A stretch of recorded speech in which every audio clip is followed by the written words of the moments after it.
Hello students, आज हम लोग कोऑर्डिनेशन कंपाउंड के लेक्चर 21 में वैलेंस बॉन्ड थ्योरी के रिमेनिंग पार्ट पर डिस्कस करेंगे।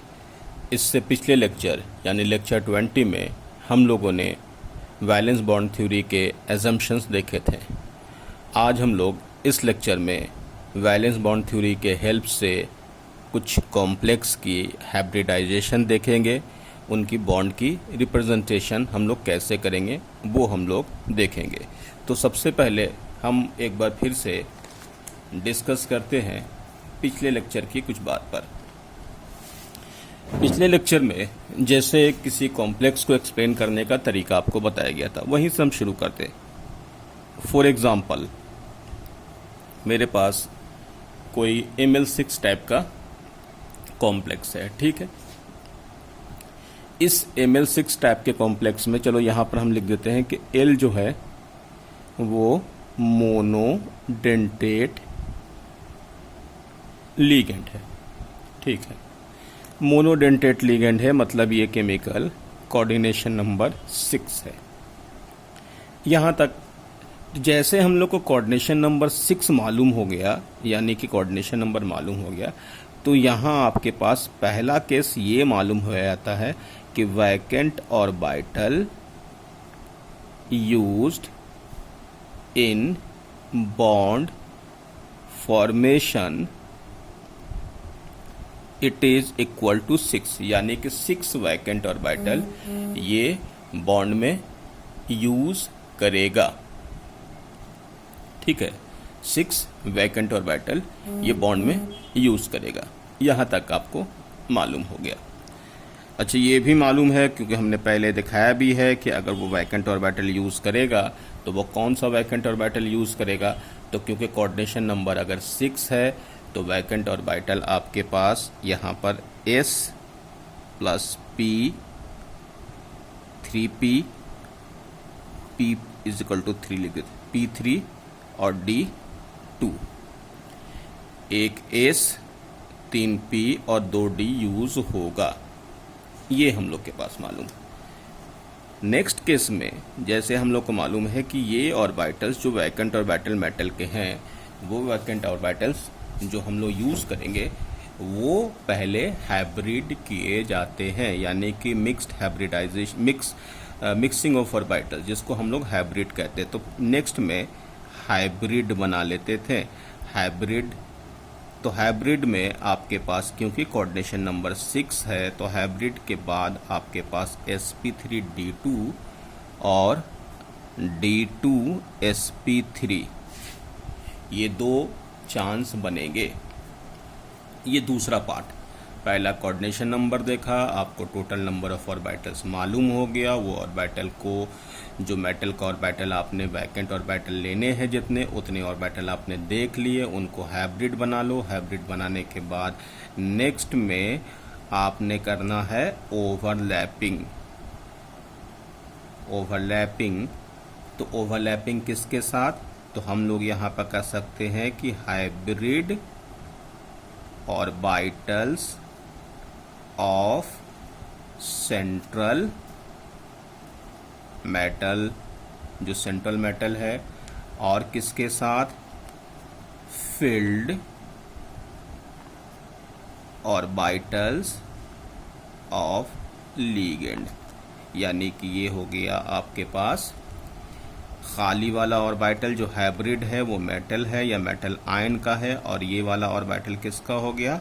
लीगेंड का, जो ये हो गया जो इलेक्ट्रॉन रिच है। इन दोनों को हम लोग ने हाइब्रिड के साथ ओवरलैपिंग करा देंगे, और ये ओवरलैपिंग देखिए यहाँ पर हम लोग ने करा दिया। ये यहाँ पर VBT के अकॉर्डिंग कॉम्प्लेक्स को एक्सप्लेन करने का तरीका हम लोग ने पिछले क्लास में देखा था। अब आगे इसी में हम लोग कंटिन्यू करते हैं। नेक्स्ट पॉइंट है कि जो कॉम्प्लेक्स आपने बनाया, if the complex contain unpaired electrons it is paramagnetic in nature. जैसे जो कॉम्प्लेक्स अभी आपने बनाए हैं उस कॉम्प्लेक्स में अगर इलेक्ट्रॉन्स एक या एक से ज़्यादा अनपेयर्ड होंगे तो उसे पैरामैग्नेटिक कहेंगे।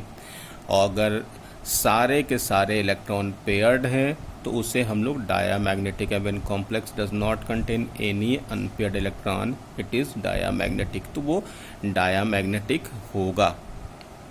एक बहुत इंपॉर्टेंट चीज़ जो वीबीटी के थ्रू हम लोग को पैरामैग्नेटिक, डायामैग्नेटिक या नंबर ऑफ अनपेयर्ड इलेक्ट्रॉन का जो यूज़ करना होगा वो हम लोग स्पिन ओनली मैग्नेटिक मोमेंट से यूज़ करेंगे, जो कि ये फॉर्मूला है। लिखा मैंने theoretically, the paramagnetic moment of an ion can be calculate from its number of unpaired electron using the following spin only formula. ये है आपके पास किसी केमिकल के मैग्नेटिक नेचर को डिफाइन करने का तरीका। Mu s is equal to n+2 Bohr magneton. तो म्यू एस जिससे मैंने कहा है कि स्पिन ओनली मैग्नेटिक मोमेंट है, इन नंबर ऑफ अनपेयर्ड इलेक्ट्रॉन है जो कि ये n है, और ये तो आपको मालूम ही हो गया इसकी यूनिट जो है जो कि बोर मैग्नेटॉन के अकॉर्डिंग होगा। यही एक्सप्लेनेशन जो है यानी इसी का इस्तेमाल करके पूरी वीबीटी को समझाया गया है। जैसे कि आपको मालूम है कि जिस भी कॉम्प्लेक्स में अनपेयर्ड इलेक्ट्रॉन ही डिफाइन करता है कि कहाँ पर इलेक्ट्रॉन है और कितने इलेक्ट्रॉन है किस जगह पर, ये सारी बातें इसी से डिफाइन होंगी। तो हम लोग इस फॉर्मूले का इस्तेमाल करके n की वैल्यू पुट करके यहाँ पर म्यू की वैल्यू देखेंगे, जैसे आपको यहाँ पर इस जगह पर दिखाया गया। यहाँ आप देखिए spin only magnetic moment of metal complex में, तो if n is equal to 1, यहाँ पर ये n की वैल्यू है, n की वैल्यू 1 है तो यहाँ पर वैल्यू आएगा √3 यानी 1.73। n की वैल्यू 2 रखोगे n+2 फॉर्मूले पर तो यहाँ पर आएगा 2.83, और यहाँ पर n की वैल्यू अगर आपने 3 रखा तो फॉर्मूले पर रखने पर 3.87 आ जाएगा, 4 रखने पर 4.9 एंड 5 रखने पर 5.92। ये हुआ n की वैल्यू रखने के बाद ये आपके पास स्पिन ओनली मैग्नेटिक मोमेंट की वैल्यू। अब यहाँ से ये काम कंप्लीट हो गया कि आपको इलेक्ट्रॉन कितने अनपेयर्ड होंगे, तो या तो आपको डायरेक्ट वो इस फॉर्म पर दे देगा कि अनपेयर्ड इलेक्ट्रॉन 1 है, 2 है, 3 है, 4 है, 5 है, ये या तो वो इस फॉर्म पर देगा। तो ये 3 तरीके से अनपेयर्ड ऐसे दिख देगा वो क्वेश्चन में, या अनपेयर्ड के लिए स्पिन ओनली मैग्नेटिक मोमेंट को वो स्क्वायर रूट में दे देगा, या वो ऐसे करके इस तरीके से देगा। ये आपके पास 3 इंफॉर्मेशन है जिस इंफॉर्मेशन के थ्रू आप किसी कॉम्प्लेक्स में मैग्नेटिक मोमेंट के वैल्यू से या अनपेयर्ड इलेक्ट्रॉन के नंबर से आप ये बता सकते हैं कि कितने अनपेयर्ड इलेक्ट्रॉन उस कॉम्प्लेक्स के अंदर हैं। अब नेक्स्ट में आपको हम सीक्वेंस बताने जा रहे हैं। जैसे क्वेश्चन में आपको हाइब्रिडाइजेशन निकालना हो वीबीटी के अकॉर्डिंग, हाइब्रिडाइजेशन समझिएगा वीबीटी के अकॉर्डिंग, यानी वीबीटी के अकॉर्डिंग हाइब्रिडाइजेशन जो निकालोगे तो क्या स्टेप इस्तेमाल करना होता है या कौन सा स्टेप आप यूज़ करो तो आपको आसानी से वीबीटी के हाइब्रिडाइजेशन समझ आ जाएंगे। तो देखिए मैंने स्टेप यहाँ पर लिखा, तो हाइब्रिडाइजेशन ऑफ सेंट्रल मेटल या central metal ion in complex according to VBT. तो हाइब्रिडाइजेशन हम इसके थ्रू निकालेंगे। पहला काम क्या लिखा मैंने, find oxidation state of central metal in given complex. जो कॉम्प्लेक्स आपको दिया हुआ होगा उनके लिए आप यहाँ पर मैं ऑक्सीडेशन स्टेट निकाल लो सेंट्रल मेटल का, जैसे आपने पहले सीखा है ऑक्सीडेशन स्टेट निकालने का। उसके बाद electronic configuration according to Hund's rule. जो हंट्स रूल है जैसे आपको मालूम है इलेक्ट्रॉन एक एक करके भरते हैं, फिर आप बाद में पेयरिंग शुरू करते हैं। तो हंट्स रूल को फॉलो करते हुए इलेक्ट्रॉन पहले फिलहाल भर दो। नेक्स्ट में write electronic configuration according to given magnetic moment और a number of unpaired electron. Question में ये वैल्यू या ये वाले इंफॉर्मेशन दिए हुए होंगे, तो इन इंफॉर्मेशन से आपको कितने अनपेयर्ड इलेक्ट्रॉन उन कॉम्प्लेक्स में रखने हैं वो इस इंफॉर्मेशन से पता चल जाएगा।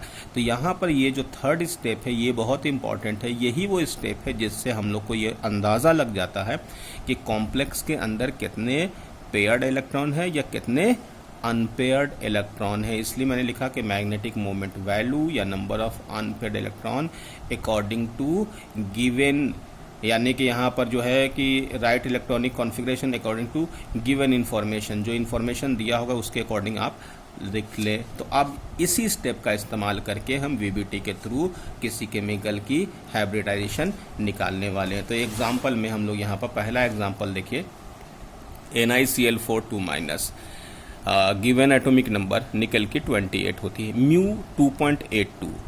अब आप यहाँ पर फिर से समझिए कि अगर म्यू 2.82 हो तो एन की वैल्यू कितनी होगी। तो आपको मालूम है कि म्यू 2.82 है तो एन की वैल्यू कितनी होगी, वो देखिए एन की वैल्यू 2, यानी कि नंबर ऑफ अनपेड इलेक्ट्रॉन कितने हैं, 2 होंगे। तो ये हम लोग को यहाँ से मालूम हो गया कि इस कॉम्प्लेक्स में एन की वैल्यू 2 है। याद रखिएगा वैलेंस बॉन्ड थ्योरी वाले ने पूरे इंफॉर्मेशन में यानी पूरे क्वेश्चन में ये इम्पॉर्टेंट है, यानी ये इन्फॉर्मेशन आपको देंगे। ऑल्दो आगे के जो हम लोग को जो एग्ज़ाम में देते हैं वो ये वाले इन्फॉर्मेशन नहीं देते, हम लोग को डायरेक्ट देख करके बताना होता। लेकिन ये आगे की थ्योरी है। मतलब अगर हम लोग से ये कहा जाए कि अगर आप वीबीटी ना भी पढ़ो तो भी आपके क्वेश्चंस बन जाएंगे, क्योंकि वीबीटी में तो सिर्फ आपको इन्फॉर्मेशन के बाद ही किसी कॉम्प्लेक्स की हाइब्रिडाइजेशन निकालने के लिए दिया जाता है, यानी कि मैग्नेटिक मोमेंट की वैल्यू। और जबकि हम लोग को ये दिया हुआ कॉम्प्लेक्स में ये सब इन्फॉर्मेशन नहीं देते, मैग्नेटिक मोमेंट की वैल्यू नहीं देंगे और बाकी इन्फॉर्मेशन सिर्फ आपको देंगे ये कॉम्प्लेक्स, और पूछते हैं कि आप इनकी हाइब्रिडाइजेशन बताओ, इनमें अनपेड इलेक्ट्रॉन कितने हैं और इनकी ज्योमेट्री भी बताओ। तो ये चीज़ आपको आगे की थ्योरी में मिलती है। उसमें लीगेंड के बारे में इंफॉर्मेशन होने की वजह से ऐसी कुछ चीज़ें हम लोग को वहाँ से डायरेक्ट देख करके पता चल जाता। लेकिन जब हम लोग वीबीटी के थ्रू किसी केमिकल की हाइब्रिडाइजेशन अगर निकालेंगे तो हमको ये इन्फॉर्मेशन दिया हुआ होगा, यानी ये इन्फॉर्मेशन मस्ट है, यही इन्फॉर्मेशन मेरे लिए इम्पॉर्टेंट है जिसके थ्रू हम आगे क्वेश्चंस को सॉल्व करते हैं। तो सबसे पहले हम लोग यहाँ पर निकल को देख लिया, और यहाँ पर निकल को देखने के बाद निकल की ऑक्सीडेशन स्टेट अगर हम यहाँ पर देखें तो निकल की ऑक्सीडेशन स्टेट कितनी होगी, 2- है। तो यहाँ पर अपने को Na के ऊपर चार्ज हो जाएगा +2। ये हो गया निकल का इंफॉर्मेशन। तो सबसे पहले हम लोग निकल का ऑक्सीडेशन स्टेट निकाल लिया। उसके बाद निकल का ऑक्सीडेशन स्टेट निकालने के बाद Na2 पॉजिटिव। अब Na2 पॉजिटिव में क्या हो जाएगा इन वाले केमिकल के लिए, याद है ना, 3D8। ठीक है, हम डायरेक्ट लिख दिया, और नहीं तो आप एक बार फिर से देख लो क्योंकि इसकी मुझे आगे ज़रूरत पड़ने वाली है। जैसे किसी केमिकल के लिए हम यहाँ पर एक बार फिर से लिख देते हैं, क्योंकि पिछली बार मैंने लिखा था, लेकिन एक बार फिर से क्योंकि इसकी ज़रूरत आगे बहुत ज़्यादा पड़ने वाली है।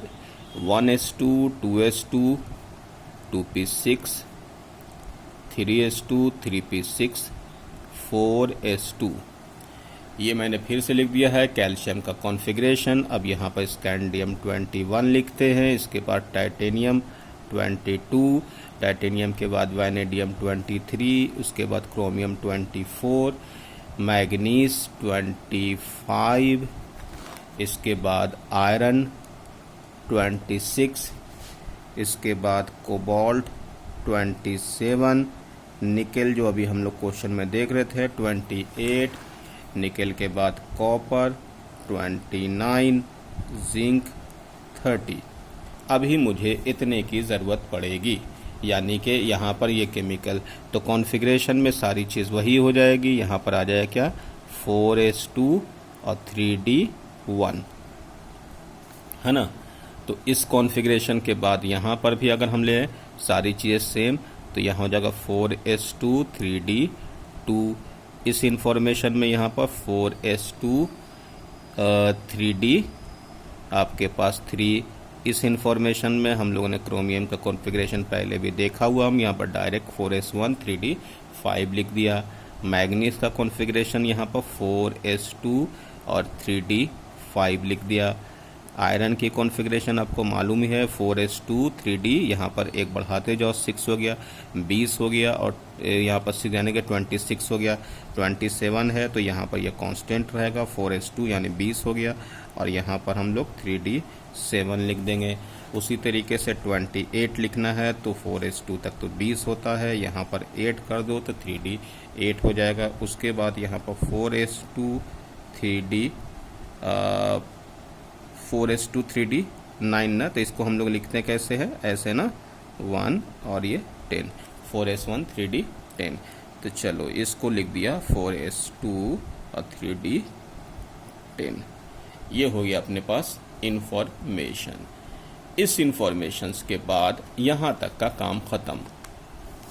ठीक है, जैसे अगर आपको लिखा हो कैल्शियम का कॉन्फ़िगरेशन, तो बताओ इसी में से इलेक्ट्रॉन निकालोगे ना, तो कैल्शियम +2 क्या हो जाएगा, यहाँ पर पूरे कॉन्फ़िगरेशन में 3p6 तक आ जाएगा। और अगर आपको लिखना हो स्कैंडियम का कॉन्फ़िगरेशन, तो स्कैंडियम के लिए क्या होगा, स्कैंडियम अगर मैंने लिख दिया है +3, तो 2 यहाँ से 1 यहाँ से, तो स्कैंडियम +3 के लिए लिख देंगे 3d 0। टाइटेनियम देख लो, तो टाइटेनियम के लिए क्या हो जाएगा, तो टाइटेनियम के लिए कॉन्फ़िगरेशन चलो हम दोनों लिख देते हैं। टाइटेनियम अगर मैंने लिख दिया टाइटेनियम +2, तो कॉन्फ़िगरेशन में क्या लिखोगे, पहले 4s से इलेक्ट्रॉन हटा दोगे, यानी कि चलो हम यहाँ लिख देते हैं 3d 2 और 4s 0। और अगर टाइटेनियम +4 लिखेंगे तो आपके पास 4 का मतलब क्या हो गया, 4 का मतलब 2 यहाँ से 2 यहाँ से, तो यहाँ हो जाएगा 3d 0 और 4s भी 0 हो गया। इसके बाद वैनेडियम है, तो वैनेडियम के लिए अगर मैंने लिख दिया +2, तो वैनेडियम +2 के लिए क्या हो जाएगा, 2 इलेक्ट्रॉन यहाँ से हटा दो, तो यहाँ 3d 3 और 4s 0 कर दो। वैनेडियम अगर मैंने 4 लिख दिया +4, तो यहाँ पर 2 यहाँ से 2 यहाँ से, तो यहाँ पर कॉन्फ़िगरेशन क्या हो जाएगा, 3d 1 4s 0। क्रोमियम के लिए लिख दिया, क्रोमियम के लिए यहाँ पर +1 लिख दिया, तो +1 का मतलब क्या हो जाएगा, 3d 5, हम यहाँ 4f को अभी छोड़ दे रहे हैं, 3d 5 लिख दिया। और अगर क्रोमियम +2 लिखना हो, तो 1 इलेक्ट्रॉन यहाँ से और 1 यहाँ से हटा दो, तो बच जाएगा क्या, 3d 4 हो जाएगा। और अगर आपने लिख दिया क्रोमियम का +3, तो +3 बताओ क्या हो जाएगा, +3 का मतलब 1 यहाँ से, पहले हमेशा इलेक्ट्रॉन पहले s से निकालेंगे फिर d से, 1 यहाँ से और 2 यहाँ से, तो ये हो जाएगा 3d 3। इसके बाद आपके पास मैग्नीज है, तो मैग्नीज का +2 लिख दो, +2 के लिए 4s में से 2 इलेक्ट्रॉन हटा दो, तो यह हो जाएगा 3d 5। मैग्नीज का +4 कर दो, तो +4 में क्या हो जाएगा, 2 यहाँ से और 2 यहाँ से, तो यहाँ पर हो जाएगा आपके पास 3d 3 हो जाएगा। आयरन के लिए आपको यहाँ पर दिया हुआ है +2, तो +2 का मतलब क्या हुआ, 2 इलेक्ट्रॉन s से निकाल दो, तो हो जाएगा ये 3d 6। अगर आयरन का आपको +3 लिखना हो, तो 2 यहाँ से और 1 यहाँ से हटा देंगे, तो हो जाएगा 3d 5। कोबाल्ट के लिए कोबाल्ट केमिकल लिख दिया, कोबाल्ट के लिए +2 लिखा है, तो 2 इलेक्ट्रॉन यहाँ से निकालेंगे, तो यहाँ हो जाएगा 3d 7।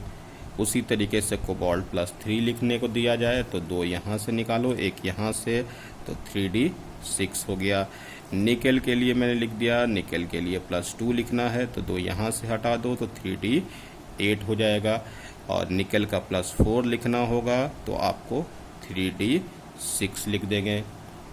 उसी तरीके से कॉपर है, कॉपर का +1 लिखना होगा, तो 3d 10 लिख दो। कॉपर का +2 लिखना होगा, तो 3d 9 लिख दो। जिंक के लिए +2 लिखना हो, तो 3d 10 लिख दिया। अब आपको यहाँ पर बताते हैं कि इस कॉन्फ़िगरेशन में आपको उतना टाइम नहीं लेना पड़ेगा, आपको डायरेक्ट जो है किसी केमिकल का कॉन्फ़िगरेशन आपको याद रखना होगा। जैसे कुछ कुछ केमिकल ऐसे हैं जिनकी कॉन्फ़िगरेशन आपको एकदम से ध्यान रखनी चाहिए। जैसे कॉपर अगर दिया हुआ है, तो कॉपर के लिए आपके पास ये हो गया, देखिए D10 यानी कि +1 और यहाँ +2, तो आपके पास D10 और D9। उसी तरीके से निकेल का बहुत सारा कॉम्प्लेक्स आता है, तो निकेल के लिए आपको ये वाला फॉर्म ध्यान रखना होगा। निकेल के ये भी मिलते हैं, लेकिन ये बहुत ज़्यादा +2 दिया हुआ, डायरेक्ट 3d 8 दिमाग में आना चाहिए।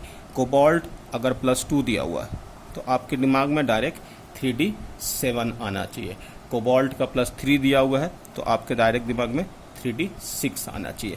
उसी तरीके से ये केमिकल भी फेरस यानी Fe2 पॉजिटिव के लिए D6 हो गया और +3 के लिए 3d5 हो गया। मैग्नीज के लिए भी बहुत ज़्यादा इंपॉर्टेंट है, +2 है तो 3d5 डायरेक्ट ध्यान रखना होगा। आपके पास ये कॉम्प्लेक्स क्रोमियम का अगर दिया हुआ है, क्रोमियम का ज़्यादातर कॉम्प्लेक्स यही वाले बनते हैं, +3 वाले तो 3d3।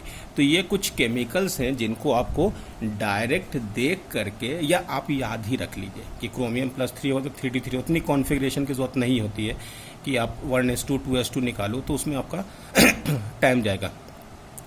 तो आप डायरेक्ट मैग्नीज का 3d5 याद रख लिए, क्रोमियम का +3 का 3d3 याद रख लिए, Fe2 पॉजिटिव 3d6 होगा, Fe3 पॉजिटिव का 3d5 होगा, कोबाल्ट 2 पॉजिटिव ऑक्सीडेशन स्टेट निकाला जैसे आपको ध्यान तुरंत रखना होगा 3d7 है, कोबाल्ट 3 पॉजिटिव दिया हुआ 3d6 तब तुरंत 3d6, निकेल +2 है तो 3d8। ये अगर आप ध्यान रखेंगे तो आपको इससे रिलेटेड मैक्सिमम क्वेश्चन में टाइम आपका बच जाएगा।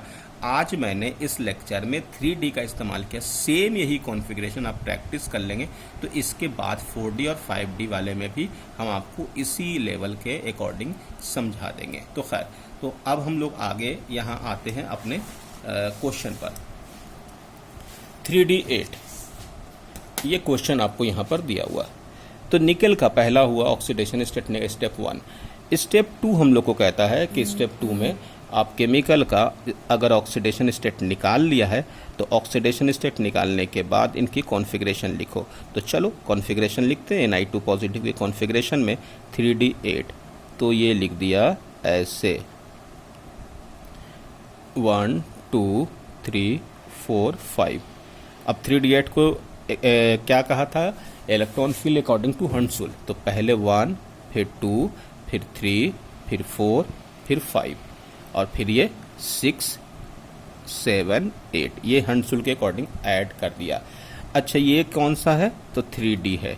तो 3D है तो आगे वाला कौन सा होगा, 4s होगा। इसके बाद वाला कौन सा होगा, 4p होगा। इसके आगे भी लिख दो, चलो इतना लिख दिया मैंने, 4D। ये हो गया निकेल की कॉन्फ़िगरेशन अकॉर्डिंग टू हंसुल। लेकिन अकॉर्डिंग टू क्वेश्चन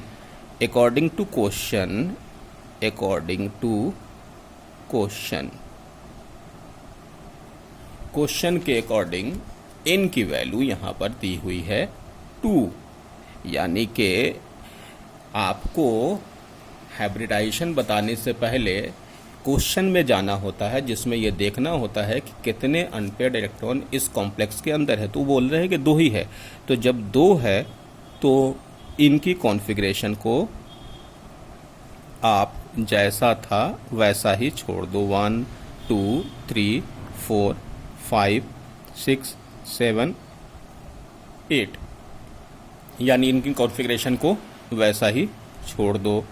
बाकी ये भी ऑर्बिटल खाली वाले हैं, इनको भी उसी तरीके से लिख दो। ये खाली वाले ऑर्बिटल मैंने लिख दिए।